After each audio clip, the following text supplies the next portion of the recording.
आपण बनवणार आहोत कोकोनट मेवा मलाई लड्डू म्हणजेच नारळाच्या किसाचे लड्डू, ओल्या नारळाच्या किसाचे लड्डू। तर हे बनवण्यासाठी अगदी कमी साहित्य लागतं आणि कमीत कमी वेळात बनतात, म्हणजे 10 ते 15 मिनिटात खरंच बनतात। आणि हे बघा, छान असे नारळाचे लड्डू बनवण्याची कृती आपण करूया। तर मी 2 नारळ घेतले होते, 2 नारळापैकी 1.5 नारळ मी इथे वापरणार आहे आणि मिक्सर मधून याला काढून घेणार आहे। त्याआधी मी नारळाच्या वरची जी पाट असते ती काढून घेतली होती। हे बघा, मिक्सर मधून काढून तयार आहे। हा मी इथे दाखवलं जरी नाही तरी पण मी मिक्सर मधून काढल्यानंतर मेजर केलं होतं, 300 ग्रॅम असा किस आहे तो। आता काय करूया, मावा म्हटल्यानंतर त्याच्यामध्ये मेवा झालाच पाहिजे। तर काय आहे ना, इथे मस्त असे ड्रायफ्रुट्स कट करून घेऊया। ड्रायफ्रुट्स स्किप केले तरी चालेल, नसेल तर नका घालू, पण असेल तर घातले ना तर खूप छान टेस्ट येते। म्हणजे ज्या ड्रायफ्रूटचा जो क्रिस्पीपणा आहे ना, तो लाडू खाताना खूप छान लागतो। इथे बदाम सुद्धा कट करून घेऊया। हे बघा, जास्त बारीक जास्त मोठे असे नाही करूया, चंक्स लागतील असे करूया। हे बघा, आणि आता इथे ना पिस्ता सुद्धा मी घालणार आहे, पण पिस्ता ना माझ्याकडे ऑलरेडी कट केलेला होता म्हणून मी इथे दाखवलेला नाहीये। त्याआधी कढई थोडी गरम केली आणि त्यामध्ये तूप घातलं, 1 चम्मच एवढंच तूप घाला, जास्त घालू नका। मीडियम टू लो आचेवर ना आपण सर्व ड्रायफ्रुट्स भाजून घेऊया। हे बघा, मी तर म्हणेल की व्हिडिओ स्किप करू नका, जर परफेक्ट बघितला तर परफेक्ट येईल तुम्हाला। तर हे बघा, इथे 1 मिनिटापर्यंत ड्रायफ्रुट्स दोन्ही भाजून घेऊया, 1 मिनिटाच्या कमीच लागेल।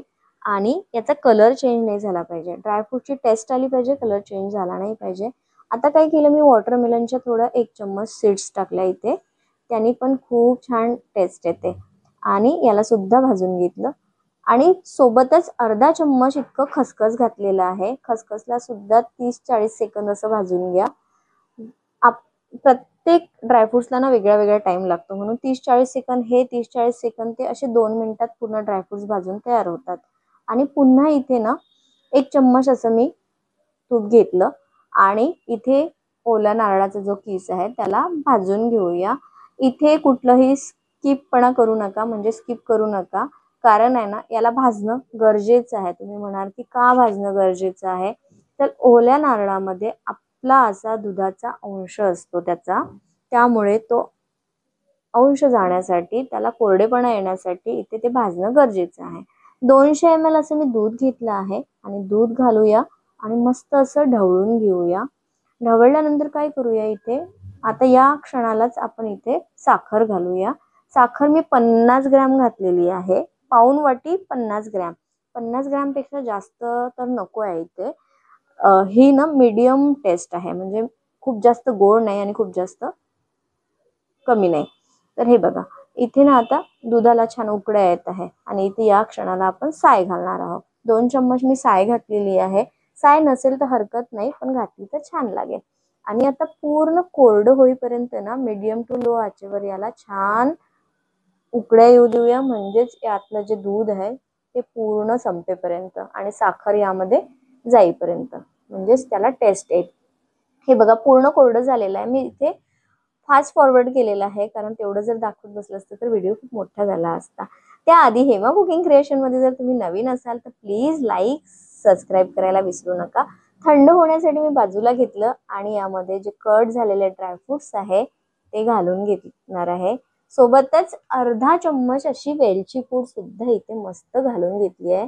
सर्व असं मिक्स करून घेऊया, पूर्ण मिक्स करून घ्या छान खालपर्यंत। हे बघा, आणि आता काय आहे ना, आपण थोडेसे पिस्ता घालूया, 1-1.5 चम्मच आहेत असे।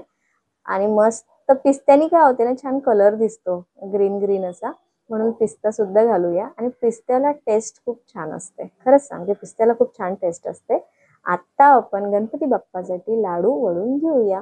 तुम्ही लाडू ऐवजी ना याची बर्फी सुद्धा पाडू शकतात, पण गणपतीचा फेस्टिवल आहे, लाडू तर झालेच पाहिजे, म्हणून आपण लाडू वळून घेऊया। हे बघा, आणि मित्र आणि मैत्रिणींनो, आपला बरेच दिवसापासून व्हिडिओ येत नव्हता, त्याचं काही कारण होतं। तर आता आपले व्हिडिओ नेहमीच तुम्हाला बघायला मिळेल, तुमचा सपोर्ट असाच राहू द्या। हे बघा, एक एक करून मस्त असे नारळाचे लाडू वळत आहोत आणि आपले व्हिडिओ येतील, रोज नाही म्हणता येणार, पण आपले व्हिडिओ येतील 12 ते 1च्या दरम्यान, 12च्या आधी नाही आणि 1च्या नंतर नाही। तुम्ही बघा आपले लाडू रेडी झालेले आहेत. तुम्ही पण करून बघा आणि टेस्ट कशी आहे ती मला कमेंट बॉक्समध्ये जरूर सांगा. अगदी सोपी पद्धत आहे. हे बघा, छान असे नारळाचे कोकोनट मेवा मलाई लड्डू रेडी झालेले आहेत. तर कसे वाटले कमेंटमध्ये जरूर सांगा आणि भेटूया नवीन रेसिपी.